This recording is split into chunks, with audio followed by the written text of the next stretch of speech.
شازیہ نے بھیجا. نحمده ونصلي على رسوله الكريم اما بعد بسم الله الرحمن الرحيم قال النبي صلى الله عليه وسلم انما بعثت معلما. رسول اکرم صلی اللہ علیہ وسلم نے ارشاد فرمایا کہ اللہ نے مجھے معلم استاد بنا کر بھیجا ہے. رسول اکرم صلی اللہ علیہ وسلم نے ایک دفعہ صحابہ کی مجلس میں تشریف فرما تھے. ایک مسافر آیا اور وہ مجلس سے بالکل نکل کر رسول اکرم صلی اللہ علیہ وسلم کے بالکل قریب آ کر بیٹھا اور ایسے باادب ہو کر بیٹھا جیسے تحیات میں بیٹھتے ہیں. تو اس نے رسول اکرم صلی اللہ علیہ وسلم سے 4 سوال کیے. ایمان کیا ہے، اسلام کیا ہے، احسان کیا ہے اور قیامت کب آئے گی. صحابہ کہتے ہیں اتنے سفید کپڑے کہ اس پر بالکل کسی قسم کی کوئی مٹی کوئی گرد کچھ نہیں تھا، صاف تھی. اور اس کی سیاہ زلفیں ایسی صاف ستھری، ایسے لگ رہا تھا جیسے یہ بالکل مسجد نبی کے پڑوس میں رہتا ہے، تیار ہو کر ہے. لیکن وہ مدینے کا تھا نہیں، ہم سب کو جانتے تھے، ہم اسے جانتے بھی نہیں. لیکن وہ مسافر بھی نہیں لگتا کہ اس کا جسم، اس کی زلفیں، اس کا لباس اتنا صاف ستھرا ہے. ہم سر سے پاؤں تک بار بار غور سے دیکھ رہے ہیں کہ یہ بندہ کون ہے. اور سوال اتنے خوبصورت کیے اور اس کی گفتگو کا انداز اتنا خوبصورت تھا، ادب و احترام والا تھا. ہم حیران تھے. جب وہ سوال کرتا رسول اکرم صلی اللہ علیہ وسلم جواب دیتے. سوال کرنے سے اندازہ یہ ہو رہا تھا کہ اسے یہ بات معلوم نہیں. لیکن رسول اکرم صلی اللہ علیہ وسلم کے جواب پر جب وہ کہتا کہ آپ نے بالکل درست فرمایا، تو اب ہم یہ سمجھتے کہ اس کو جواب پہلے سے آتا ہے. تو آخر تک ہم حیران ہی رہے، دیکھتے رہے. جب وہ سوالات ختم کر کے جوابات سن کر مجلس سے باہر نکلا تو رسول اکرم صلی اللہ علیہ وسلم نے فرمایا عمر دیکھو ذرا یہ جو سوال کرنے والا مہمان تھا اس کو بلا کے لاؤ. کہتے میں نے فوراً باہر نکل کر ڈھونڈا، مجھے کہیں نہیں ملا. میں نے کہا یا رسول اللہ وہ تو کہیں نظر نہیں آ رہا. آپ نے فرمایا وہ تو جبرائیل امین فرشتہ تھا، وہ تو جبرائیل علیہ السلام تھے. وہ انسانی شکل و صورت میں آئے تھے تاکہ تمہیں دین سیکھنے کا طریقہ سکھائیں. یہ بتانے کے لیے صحابہ کو کہ رسول اکرم صلی اللہ علیہ وسلم سے باادب ہو کر سوالات کیا کرو، اس سے تمہیں دین کی سمجھ آئے.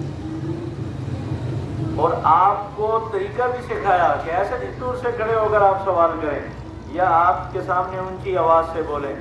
ابا ادب ہو کر بولیں، انتہائی ادب و احترام سے مہذب الفاظ میں سوال کریں. اور پھر جو آپ کی زبان مبارک سے جواب ملے گا اس کو غور سے سنیں. یہ ہے تعلیم حاصل کرنے کا طریقہ. جب تک کوئی شاگرد اسٹوڈنٹ اپنے استاد اور معلم کے سامنے باادب ہو کر نہیں بیٹھے گا، سیکھنے کی نیت سے سوال نہیں کرے گا، اس کو کبھی فائدہ نہیں ہوگا. سیکھنے والے کو فائدہ اس وقت ہوتا ہے جب اس کی نیت میں یہ ہو کہ یا اللہ جو میری ضرورت ہے وہ میرے استاد اور ٹیچر کے ذریعے سے پوری فرمائے. جو بات مجھے نہیں آتی وہ میرے ٹیچر کے ذہن میں یا اللہ ڈال تاکہ میری تشنگی دور ہو اور مجھے یہ علم حاصل ہو. انتہائی بااخلاق ہونا ضروری ہے. ایک عربی شاعر نے کہا کہ دیکھو پانی، علم کی مثال پانی کی ہے اور پانی ہمیشہ نیچے کی طرف بہتا ہے. اونچی جگہ کی طرف پانی نہیں بہتا، پانی واپس آ جاتا ہے. تو علم کے سامنے جب تک آپ اپنے آپ کو گرائیں گے نہیں، اپنے آپ کو نیچا نہیں کریں گے، آپ کو علم نہیں آئے.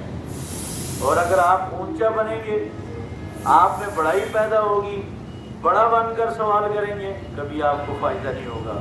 اونچائی کی طرف علم نہیں، پانی نہیں بہتا، پانی ہمیشہ نیچے کی طرف بہتا. تو اس لیے علم کے سامنے جو اپنے آپ کو چھوٹا بناتا ہے، اپنے ٹیچر اور استاد کی جو عزت کرتا ہے، وہ استاد کا سارا علم اللہ تبارک و تعالیٰ اس کی طرف منتقل فرماتے ہیں.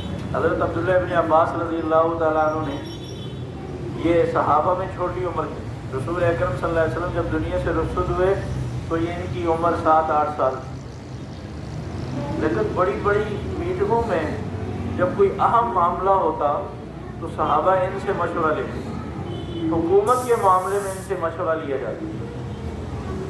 سب سے زیادہ علم رکھنے والے تو سب حیران تھے کہ یہ ہمارے بچوں اور پوتوں کی جگہ ہے، اتنی چھوٹی عمر کا، لیکن اتنی سمجھ، اتنا علم کہاں سے آ گئی. تو حضرت عبداللہ ابن عباس رضی اللہ تعالیٰ عنہ نے اپنے علم کی وجہ بتائی کہ یہ علم میرے پاس کیسے آیا، مجھے اللہ نے اتنی سمجھ اور اتنا علم کیسے عطا فرمایا. اور اس پر فرمایا کہ رسول اکرم صلی اللہ علیہ وسلم کے گھر میں حضرت عبداللہ ابن عباس کی خالہ حضرت میمونہ رضی اللہ تعالیٰ عنہ آپ صلی اللہ علیہ وسلم کی زوجہ محترمہ بیوی تھی. تو میں کبھی کبھی خالہ کے گھر چلا جاتا تھا تاکہ رسول اکرم صلی اللہ علیہ وسلم کو میں قریب سے دیکھ سکوں، آپ سے کچھ سیکھ سکوں. کہتے ہیں ایک دن رسول اکرم صلی اللہ علیہ وسلم حاجت کے لیے تشریف لے گئے. مجھے پتا تھا کہ آپ واپس آئیں گے، پانی تلاش کریں گے، آپ کو پانی چاہیے ہوگا وضو کرنے کے لیے. تو میں نے بغیر آپ کے بولے برتن میں پانی ڈالا اور آپ کے لیے رکھ دیا. آپ جب